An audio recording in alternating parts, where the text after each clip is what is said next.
I'm very unsure about this hat because I don't typically look good in hats. So don't be surprised if I take this off in the middle of this video.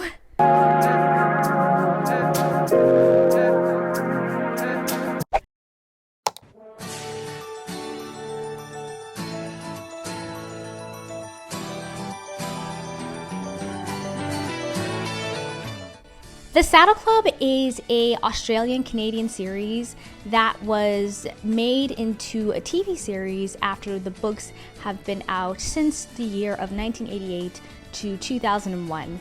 And right after the book series ended, which consists of 144 books, the TV series was already airing.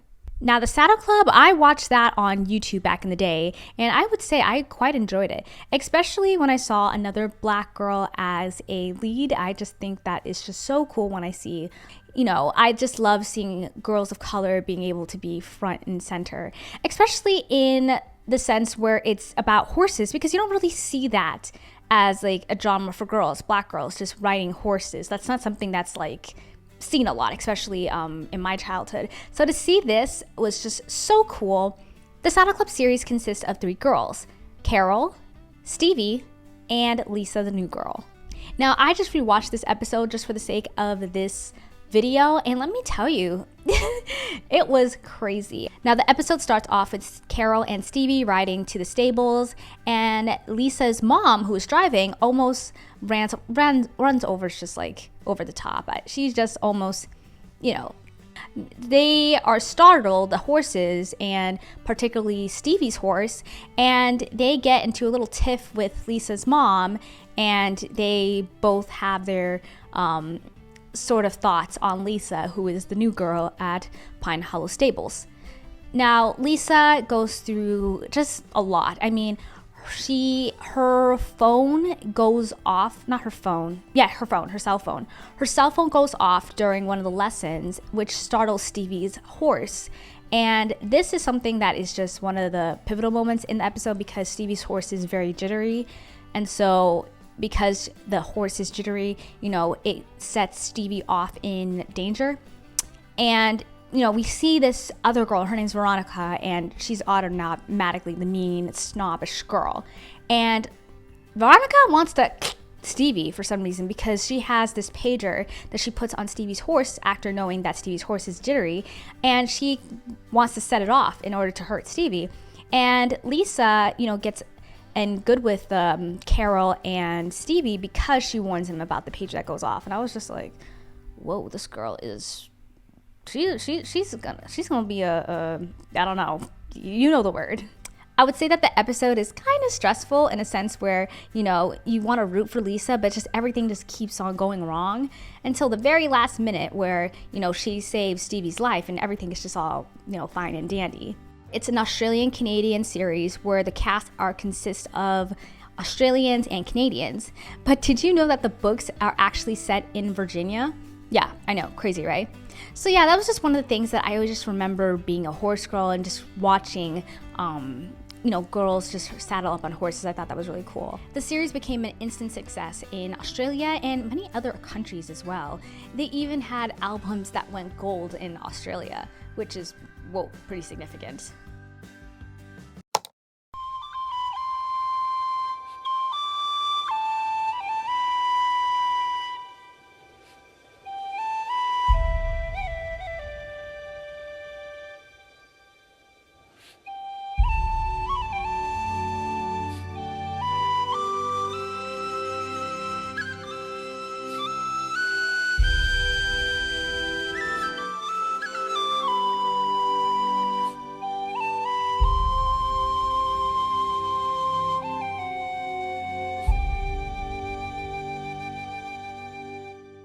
Star Stable Online is a multiplayer online adventure game where players from all over the world get to create their own horse and themselves as avatars and go on different sort of adventures in the game. Now, I never heard of this until I would say a couple weeks back, and when I heard of it, I was just like, it seems really cool. And it's something that is definitely fitting for those who love horses. The game was developed by the Swedish company Star Stable Entertainment. This game is a role-playing game where players get to go on this magical island called Jorvik and embark on exciting quests. Explore other regions of the islands, unlock outfits and equipment, interact with 80 inspired horse breeds, and so much more. So in the game's main storyline, the players get to join this group called Soul Riders, tasked with protecting Jorvik from evil forces that threaten the island. Now, I haven't had the chance to play this game yet because honestly this is quite pricey, but I did hear some reviews over it, and though a lot of people look back in it with nostalgia, there are others who criticize the games, being that the art style and the graphics can be a little bit wonky, the gameplay mechanics can be a little buggy, and the features are a little bit outdated. But that doesn't stop Star Stable from boasting 12 million registered accounts, between 400,000 to 500,000 active players per month. Now, if you didn't know, Star Stable Online didn't always start as Star Stable Online. You see, before there was the Starshine Legacy, which was a PC game series that featured 4 girls named Lisa, Anne, Alex, and Linda, who form a magical bond with a horse in the island of Jorvik. And afterwards, there was Star Academy and Star Stable. All of these games are good on its own, but none can stand between the legacy that is Star Stable Online. Let's go to Horseland!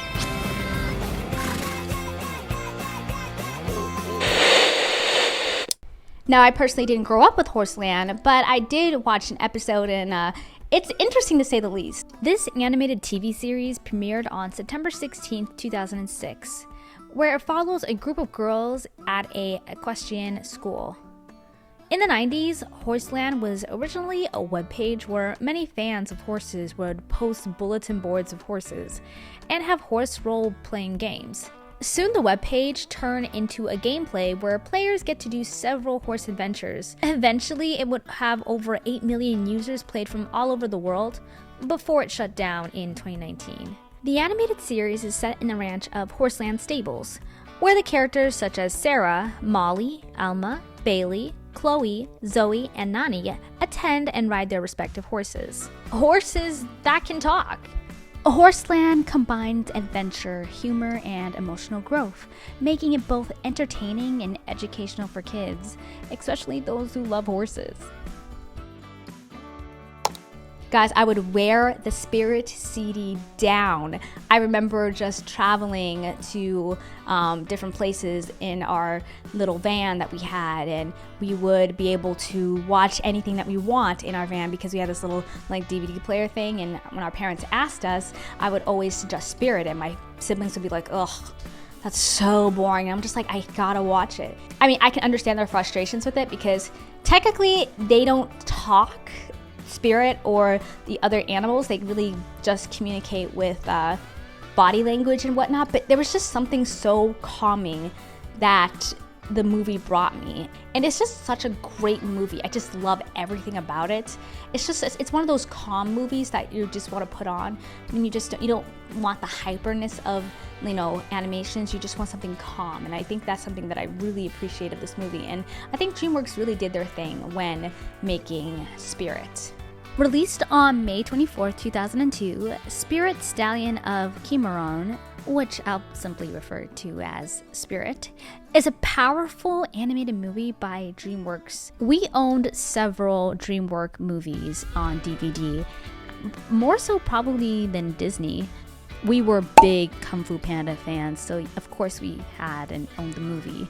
I mean, we had Shark Tale, Ants, Flushed Away, Chicken Run, Madagascar, and of course, Spirit. The story is set in the 19th century during the American Indian Wars, and it follows a wild Mustang named Spirit as he fights for his freedom and forms a bond with a young Lakota man.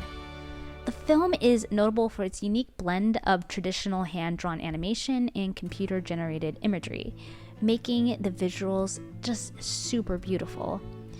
It is DreamWorks' 6th theatrical animated feature, And rather than speaking in dialogue, Spirit's thoughts are narrated by Matt Damon, adding more of an emotional depth without taking the animal's wild nature. I mean, the music, the drama, the history, I love it all. And Spirit is just a movie that takes a special place in my heart. And of course, there's other things that makes Horse Girls. I mean, who hasn't read Black Beauty? I mean, I didn't really, but Black Beauty is definitely something that Horse Girls definitely, would read. Anna Sewell's life was one of both struggle and perseverance. She was born on March 30th, 1820 in Norfolk, England, into a poor household. Tragedy struck Anna at a very young age. One rainy day when she was walking home from school, Anna slipped and injured both her ankles. She had to use crutches and was never really able to walk again for the rest of her life. But despite that, this was when her love of horses began, as, to go on different mobility sort of axis. She relied heavily on horse-drawn carriages. Surprisingly, Anna wrote Black Beauty during the final years of her life. Often weak and bedridden, she struggled to write and was frequently assisted by her mother. Together, they pieced together the story Black Beauty. Black Beauty is written in the perspective of a horse. Through it, Anna powerfully highlights the cruel treatment of horses, and she promotes compassion and educating people how to properly take care of horses. The novel was published in 1877 and became extremely influential. Writer Joan Gilbert noted that under the influence of Black Beauty, the bearing rein went out of style. The book also inspired animal welfare movements, including efforts by the Canadian Society for the Prevention of Cruelty to Animals, and by 1893, the overcheck rein had been outlawed in several U.S. states. Black Beauty was Anna Sewell's only published work. Tragically, she passed away on April 25, 1878, just 5 months after the novel's publication. Her book remains a beloved classic, especially among children, and to this day, Black Beauty has sold over 50 million copies worldwide. Okay guys, I want to ask you guys, what horse sort of media do you remember that I've missed? Comment down below and I'll see you guys next time.